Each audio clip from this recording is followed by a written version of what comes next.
Hi guys, love to hear what you've got to say about Ricardo Jones and Brazil and any other things about research and birth.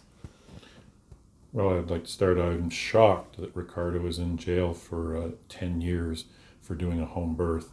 I've done a tremendous amount of research on home birth. There's a lot of evidence, and I've presented on it several times.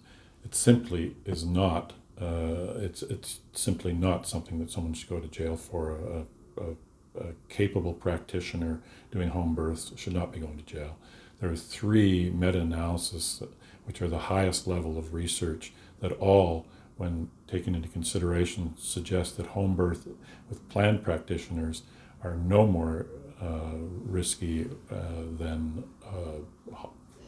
low-risk hospital births. We also know that Ricardo actually, the baby did not die at home. The baby came out, had an APGAR that was reasonable, was nursing with his mother, and we know that the baby was transported around 2 hours, which is a very typical time for us as home birth practitioners to transport. It's the time of transient tachypnea of the newborn when you start to see that the baby doesn't seem to be doing well, so he took the baby in at a responsible time. And the baby, however, was in hospital, not entirely treated exactly the way we would in Canada. If someone comes in who's a professional, a health professional, and we say to the people receiving us, we think this baby has an infection, or we think this is a problem with this baby, antibiotics are almost always given, even if it's just a possible case of need. So if I might interject, congenital abnormality is the number one reason of cause of death for babies. With congenital pneumonia. Congenital pneumonia, exactly. And then sometimes the hospital's failings, whether they're medical negligence or just they're busy and they're not criminal negligence, but they are failings, are then blamed on the home birth practitioner instead of the hospital taking accountability. Is that fair to say? Yeah, that's very fair to say. And the problem, of course, is there's always an attempt to find a scapegoat. There's always an attempt to find blame with someone, and the hospital doesn't want to take responsibility. So, of course, it becomes the easy target is the home birth practitioner. That doesn't happen in Canada anymore. So we have other cases in other countries, and the scapegoat thing is very true. The individual, whether it is a home birth practitioner, but also Lucy Lett being a nurse in jail, all the doctors were powerful against her.